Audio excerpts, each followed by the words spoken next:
প্রিয় শিক্ষার্থীবৃন্দ, আসসালামু আলাইকুম। রাজশাহী কোড একাডেমি রাজশাহীর অনলাইন ক্লাসে তোমাদের স্বাগত জানাচ্ছি। আমি ইশাদ মোহাম্মদ শোয়েব। আজকে ক্লাস নিব নবম দশম শ্রেণীর পদার্থবিজ্ঞান। গত ক্লাসে আমরা কোন অধ্যায়ে আলোচনা করছিলাম? জলবিদ্যুৎ।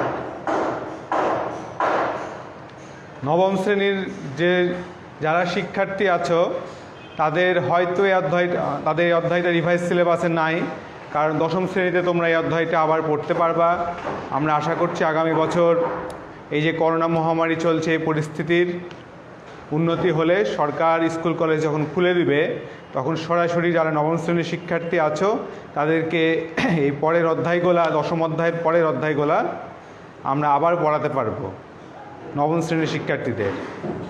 আর দশম শ্রেণীর শিক্ষার্থীরা এখন আর সরাসরি তোমাদের এগুলা অধ্যায় বোঝানো সম্ভব হচ্ছে না।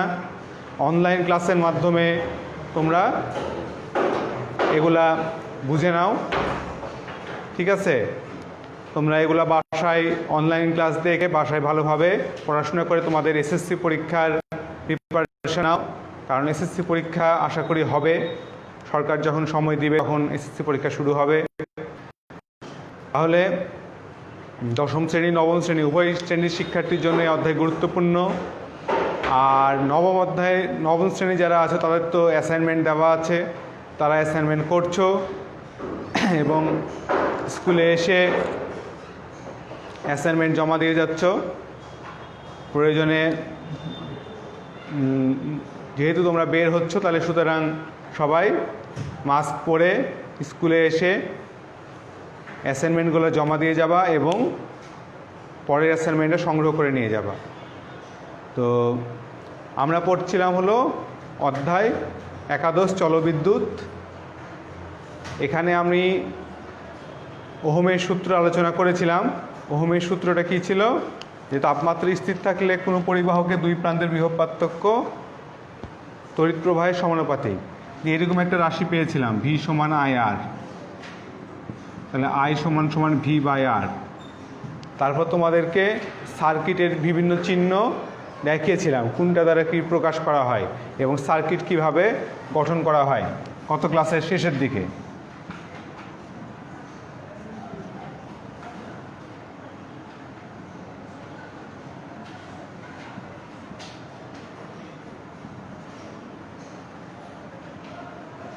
তাহলে এইটাকে কি বলে? ব্যাটারি বা সাপ্লাই।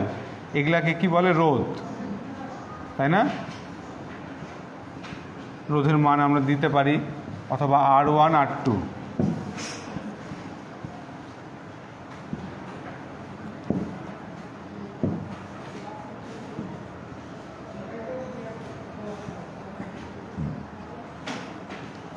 এইভাবে আমরা একটা সার্কিট দেখাতে পারি। তো এগুলোকে কি বলা হয়? বর্তনী বা সার্কিট। এখন হলো যে সার্কিটের মধ্যে বিদ্যুৎ প্রবাহিত হবে, সাপ্লাই দেওয়ার পরে রোধের মধ্যে দিয়ে কী হবে? তড়িৎ প্রবাহিত হবে বা বিদ্যুৎ প্রবাহিত হবে। তাহলে এই যে এখন রোধের মান যদি ভোল্টেজের মানটা আমরা জানি, কারণ আমি একটা সাপ্লাই দেবো, ডিসি ভোল্টেজ সাপ্লাই 5 ভোল্ট না 10 ভোল্ট আমরা জানি। তারপর রোধের মানটাও আমাদের মোটামুটি ফিক্সড, ঠিক আছে? 5 ওহমের রোধ, 10 ওহমের রোধ, 50 ওহমের রোধ এগুলা কিনতে পাওয়া যায়, ঠিক আছে? এগুলার সরাসরি মান আমরা জানি। তো এগুলা মান জানি, তাহলে আমাদেরকে তড়িৎ প্রবাহের মান আমরা কখনোই জানবো না, যে বিদ্যুৎ প্রবাহিত হচ্ছে এই মানটা আমাদেরকে জানানো নাই। এটা আমরা মিটারের মাধ্যমে পরিমাপ করতে পারি, আর না হলে এই যে সার্কিটের মাধ্যমে সমাধান করে আমাদেরকে বের করতে হবে। তাছাড়াও এক প্রান্তের ভোল্টেজ আমরা জানি। এখন এই রোধের অ্যাক্রসে, মানে রোধের এখানে ভোল্টেজের মানটা কত হবে? এখানের ভোল্টেজ আমি দিলাম 5 ভোল্ট। রোধের মধ্যে দিয়ে যখন বিদ্যুৎ প্রবাহিত হবে সার্কিট, তখন কী হবে? ভোল্টেজ ধীরে ধীরে কমবে, ঠিক আছে? কারণ কি? কারণ বাধা পাবে, বাধা পেলে ভোল্টেজ ড্রপ হবে, ঠিক আছে? এখানে একটা ভোল্টেজ ড্রপ হবে, এখানে একটা ভোল্টেজ ড্রপ হবে, R1 R2। তাহলে এই অ্যাক্রসে R1 R2 রোধের অ্যাক্রসেও ভোল্টেজের মান বের করতে হবে। তো এরকম করে আমরা কিছু আজকে গাণিতিক সমস্যা দেখব। এই সার্কিটের মাধ্যমে গাণিতিক সমস্যাই কিন্তু তোমাদের এই অধ্যায়ের জন্য বেশি গুরুত্বপূর্ণ। এটা দিয়েই কিন্তু সৃজনশীল প্রশ্ন পরীক্ষায় আসতে পারে। ঠিক আছে,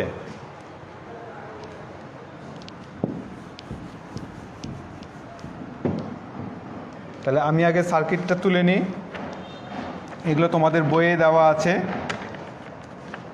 11.AB।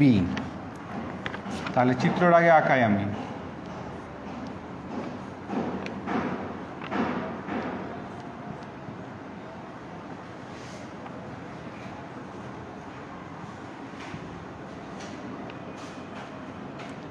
এখানে ভোল্টেজের মান দেওয়া আছে হলো 3 ভোল্ট। আগে প্রান্তগুলো দিয়ে নিই, এ বি সি ডি। এটা কত 1 ওহম আর এটা কত 2 ওহম। এখানে জাস্ট এটা গ্রাউন্ড করে দিলাম, সার্কিটে গ্রাউন্ড না করলে তো সার্কিট পুড়ে যাবে। এখন এখানে প্রশ্নটা হচ্ছে যে এই চিত্রের এই সার্কিটের ABCD এই বিন্দুতে ভোল্টেজ কত।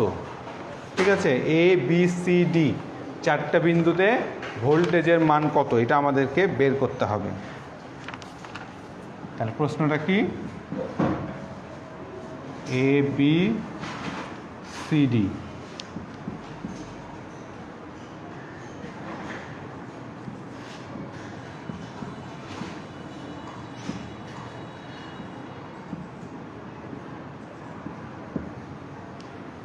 ABCD বিন্দুতে ভোল্টেজ কত। ঠিক আছে,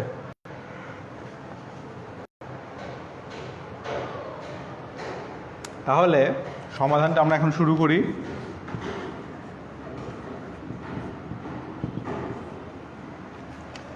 দেখো যে সি ও ডি বিন্দু, এখানে এটা গ্রাউন্ড করা আছে, এখানে কিন্তু কোনো রোধ নাই সিওডিওর মধ্যে, তাহলে এখানে কোনো ভোল্টেজ ড্রপও নাই, তাহলে এখানে আমরা ভোল্টেজ ড্রপ মাপতে পারবো না। সুতরাং সিওডি বিন্দুতে ভোল্টেজের মান হলো 0।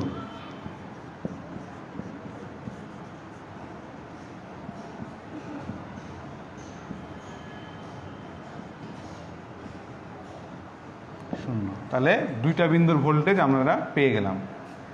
এবার আমরা দেখব যে আমাদের এই যে এ বিন্দুতে ভোল্টেজের মানটা কত।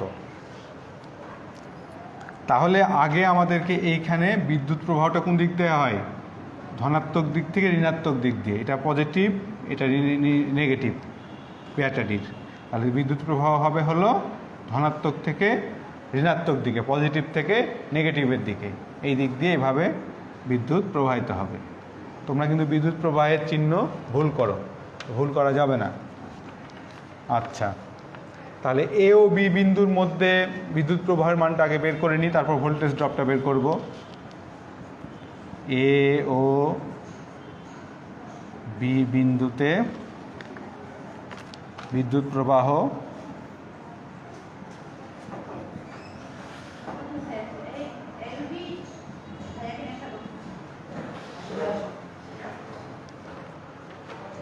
I1। ঠিক আছে, কত হবে, ভি আমাদের দেওয়া আছে, I সমান সমান ভি ভাগ আর, এটা আমরা ধরে নিলাম R1, R1 তাহলে 3/1 সমান সমান 3 অ্যাম্পিয়ার, 3 অ্যাম্পিয়ার। তাহলে এখানে তার মানে আমরা বুঝতেই পারছি যে এই জায়গাটায় 3 অ্যাম্পিয়ার বিদ্যুৎ প্রবাহিত হবে এই জায়গাটায়, যেহেতু রোধের মান হলো 1 ওহম, তাহলে 3/1 3 অ্যাম্পিয়ার। তাহলে আমরা এই বিন্দুতে বিদ্যুৎ প্রবাহের মানটা বুঝতে পারলাম। তাহলে এই বিন্দুতে ভোল্টেজ কত হবে, ধরো নাম দিলা VA। তাহলে কি হবে, ভি সমান IR, তাহলে I1 R1 3 অ্যাম্পিয়ার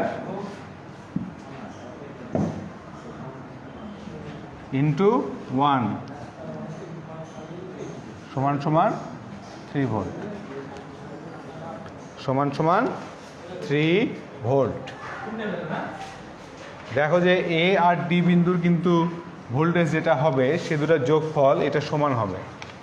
তাহলে এ বিন্দুতে 3 ভোল্ট, ডি বিন্দুতে 0, তাহলে মোট 3 ভোল্ট। ঠিক আছে, আরেকটা, আচ্ছা এটুকু তোমরা আশা করছি এটা দেখে নিয়েছো এবং বুঝেছো, তাহলে আমি এটা মুছে দিলাম। তাহলে এরপরে বি বিন্দু বের করব।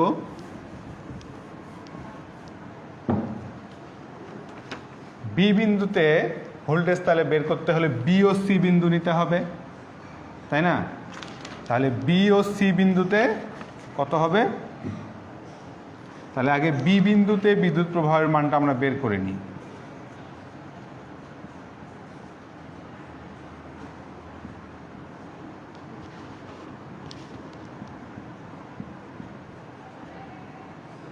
বি বিন্দুতে বিদ্যুৎ প্রবাহিত হতে হলে আমরা নাম দিলাম এটা I2, তাহলে ভি থাকছে। বি বিন্দুতে যখন বিদ্যুৎ প্রবাহিত হবে তখন কি দুইটা রোধই কিন্তু কাজ করবে, কারণ এইখান দিয়ে যাবে R2, এখানে R1, তাহলে এই বিন্দুটা, সরি, তাহলে কি হবে? ভি ভাগ R1 প্লাস R2। ভি এর মান কত? 3 ভোল্ট, R1 এর মান 1, R2 এর মান 1, তাহলে 3 আর 3 2 আর 1 3, তাহলে কত থাকলো? 1 অ্যাম্পিয়ার। তাহলে বি বিন্দুতে ভোল্টেজ ড্রপ কত হবে?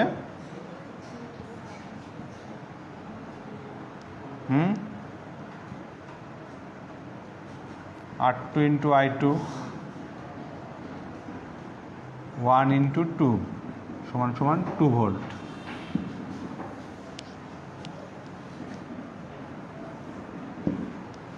বুঝতে পারলা?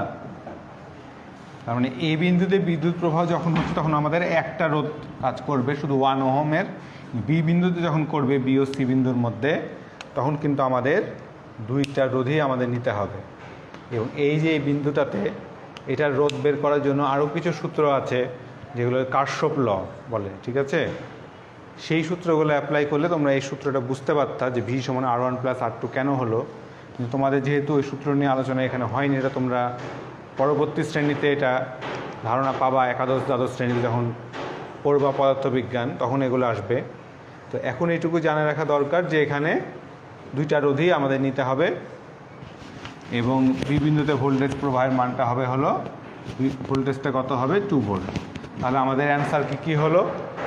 এই বিন্দুতে ভোল্টেজ 3 ভোল্ট, বি বিন্দুতে হলো 2 ভোল্ট, আর সি আর ডি বিন্দুতে 0। এই গেল আমাদের 1-এর এর যে সার্কিটটা ছিল সেই সার্কিটের সমাধান।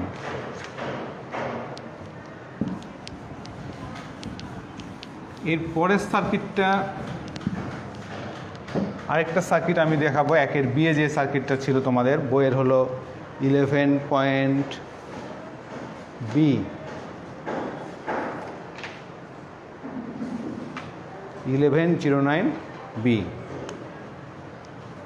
এখানে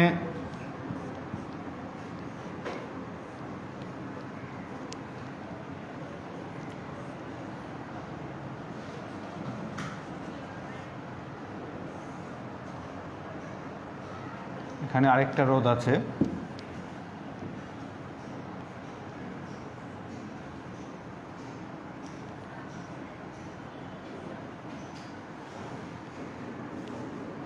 গ্রাউন্ড করতে হবে, গ্রাউন্ড হলে সার্কিট হবে না। 6 ভোল্ট। প্রান্তগুলোর নাম দিয়ে দিই ABCDE। রোধের মান দেওয়া আছে, এটা হলো 5 ওহম, এটা 10 ওহম, এটা হলো কি R1, এটা হলো R2, এটা R3, এটা R4।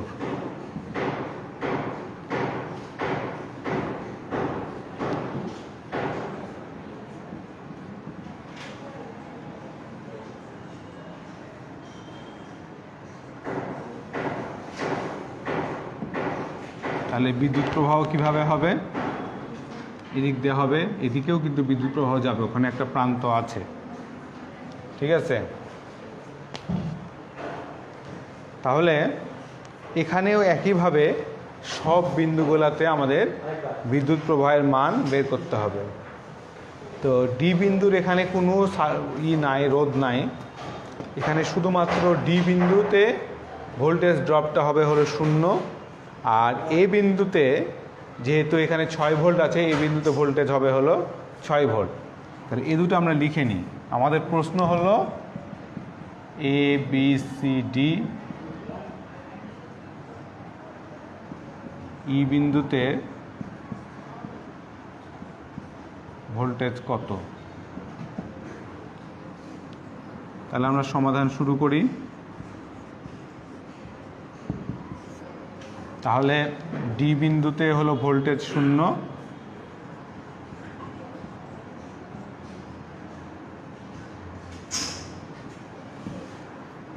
আর এই বিন্দুতে ভোল্টেজ হলো 6 ভোল্ট, 6 ভোল্ট। তাহলে এখন আমরা বের করব হলো বি বিন্দুতে,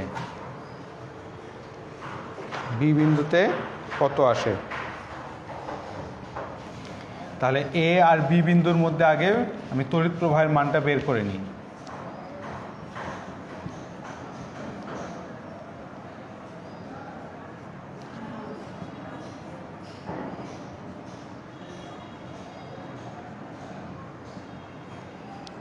ভি এখানে কিন্তু 3টা রোধই এখানে কাজ করবে। এই রোধের এখানে যদি কারেন্টের মান আমি I1 দিই, এখানে কিন্তু 3টা রোধই আমাদের নিতে হবে। তাহলে R1 plus R2 plus R3, ঠিক আছে। প্রশ্ন হতে পারে যে কেন এখানে 3টা রোধই নিলাম, কারণ কি, এই যে রোধটা যখন আমরা প্রবাহিত হবে বি বিন্দুতেও, এখানে এগুলাতে সব জায়গাতেই তো প্রবাহের মান হচ্ছে I। এটা তোমরা আরও ভালোভাবে বুঝবা যখন এরপরে আমরা সমান্তরাল বর্তনী, সিরিজ বর্তনী আলোচনা করব পরবর্তী ক্লাসে, তখন তোমাদের এই ধারণাটা আসবে যে কেন 3টা রোধ যোগ হলো। আজকে গাণিতিক সমস্যাগুলো দেখো, পরবর্তী ক্লাসে আমি সমান্তরাল বর্তনী, সিরিজ বর্তনী নিয়ে আলোচনা করব। তাহলে এখানে ভি হলো 6 ভোল্ট, আর এটা 5 প্লাস 10 প্লাস 15। তোমাদের মনে হয় নিচে দেখতে সমস্যা হচ্ছে, আচ্ছা উপরে। তাহলে সমান সমান যেটা লিখছি সেটা হলো 1/5 অ্যাম্পিয়ার। এই জায়গাটা মুছে দিলাম। তাহলে এ ও বিন্দুতে বিভব পার্থক্য কত হবে।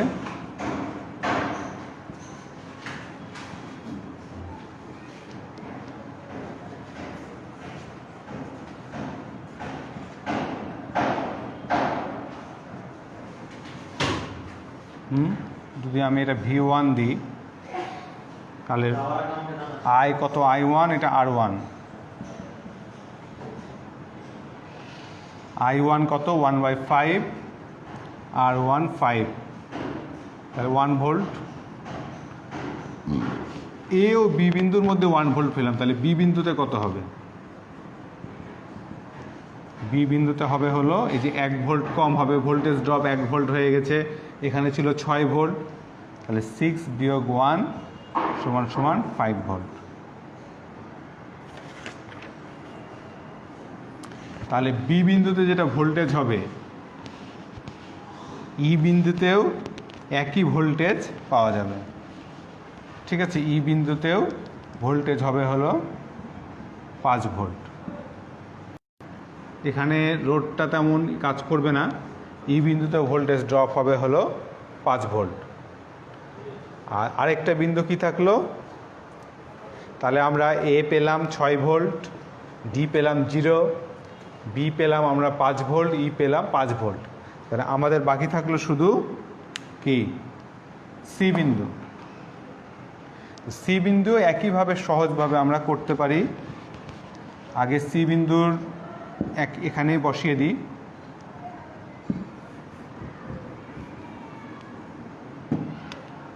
প্রথমে লিখতে হবে বি ও সি বিন্দুতে বিভব পার্থক্য V2, এখানে হবে হলো I2 কারেন্ট। যদি আমি নিই, না কারেন্ট I1ই থাকবে, ঠিক আছে, শুধু রোধের মানটা এখানে হয়ে যাবে কত, শুধুমাত্র 10। তাহলে 1/5 × 10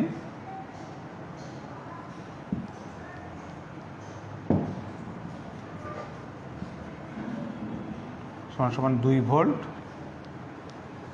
তাহলে সি বিন্দুতে বিভব পার্থক্য হবে, এখানে ড্রপ ছিল কত, 5 ভোল্ট। তাহলে এর মধ্যে ড্রপ হয়ে গেল কয় ভোল্ট, 2 ভোল্ট। তাহলে সি বিন্দুতে বাকি কয় ভোল্ট থাকবে, 5 - 2 = 3 ভোল্ট।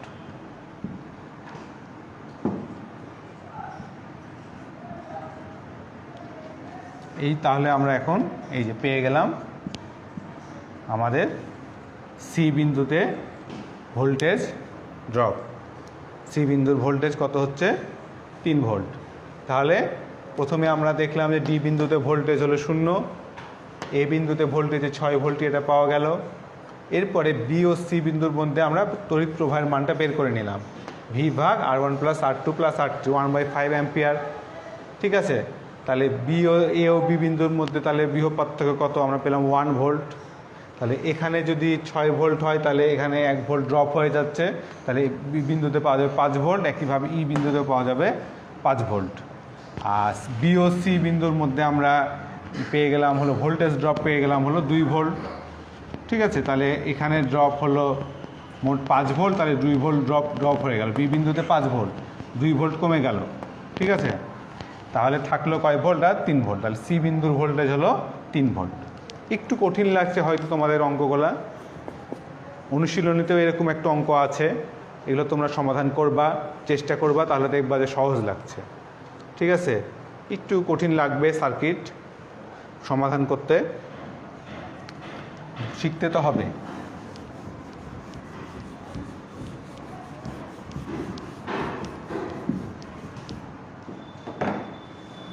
আরেকটা আছে, এটা মোটামুটি সহজ। ঠিক আছে, এটা এই সার্কিটটা ক্যালকুলেশনটা সহজ। দেখো, এটা দেখিয়ে আজকে শেষ করব।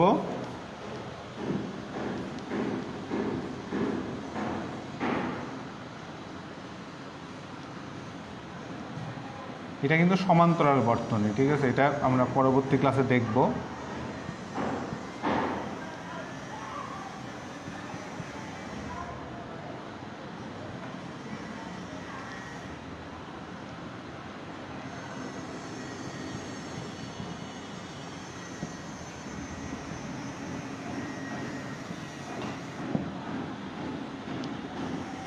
এখন এখানে প্রশ্ন হচ্ছে হলো এই আয়ের মানটা কত।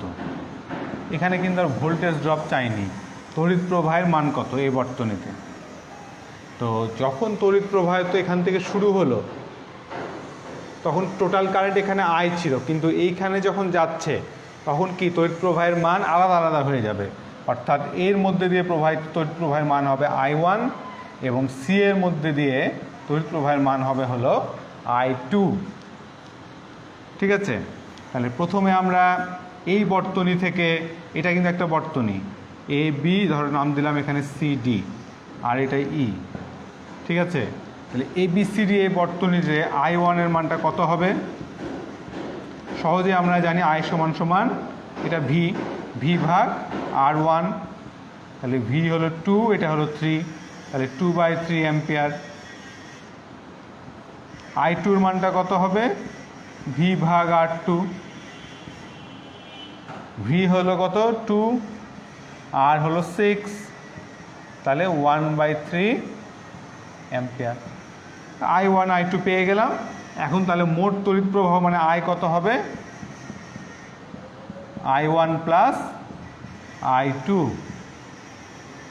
তাহলে এই দুটো আমাদের যোগ করতে হবে শুধু, 2/3 + 1/3, 1 অ্যাম্পিয়ার অ্যান্সার আসবে। এটাই।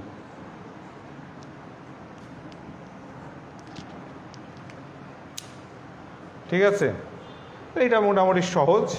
2 নম্বর সার্কিট একটু কঠিন ছিল, বিভব পার্থক্য বের করে। যদি এটারও যদি বিভব পার্থক্য বের করতে বলতো, তাহলে আমরা কি করতাম, যদি বলতো যে R2 অ্যাক্রসে বিভবের মান বের করো, তখন কিন্তু আমাদেরকে এখানে লিখতে হতো V2 সমান সমান R2 ইন্টু I2, মানে 6 ইন্টু 1 6 ভোল্ট, সরি 6 ইন্টু 1/3, তাহলে কত হতো 2 ভোল্ট। এখানেও 3 ইন্টু কত হতো 2/3 2 ভোল্ট। এখানে 2 ভোল্ট আছে, এগুলো তো 2 ভোল্ট পাওয়া যেত। তাহলে আমরা এখানে এইভাবে একটা বর্তনীতে বিভব পার্থক্যর মান, ভোল্টেজ ড্রপ, ঠিক আছে, তারপরে তড়িৎ প্রবাহের মান বের করতে পারি। প্রিয় শিক্ষার্থীবৃন্দ,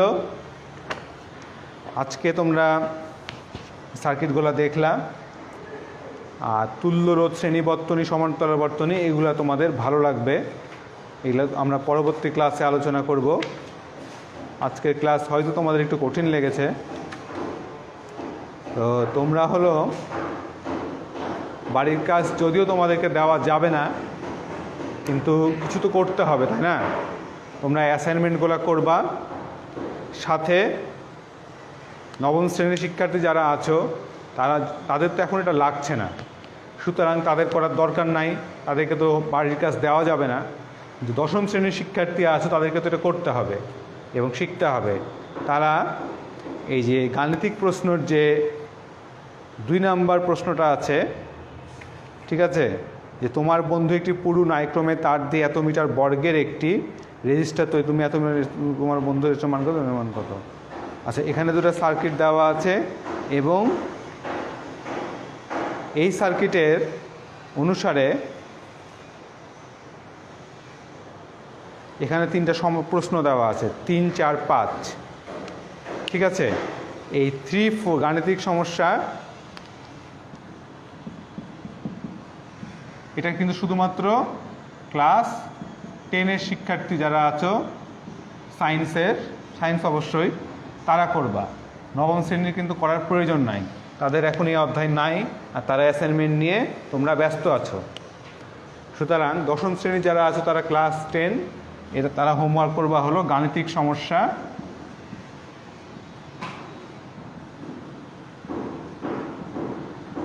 3, 4, 5, এই 3টা বাসায় করবা। পরবর্তী ক্লাসে সমাধানটা আমি দেখিয়ে দিব, দেখানোর পরে আমরা শ্রেণী সংযোগ, সমান্তরাল সংযোগ বর্তনী শুরু করব। তো প্রিয় শিক্ষার্থীবৃন্দ, আজকে তোমাদের পদার্থবিজ্ঞান ক্লাস এ পর্যন্তই। আশা করছি তোমাদের ভালো লেগেছে। পরবর্তী ক্লাসে তোমাদের সাথে আবার দেখা হবে। সেই পর্যন্ত সবাই ভালো থাকো। ধন্যবাদ সবাইকে।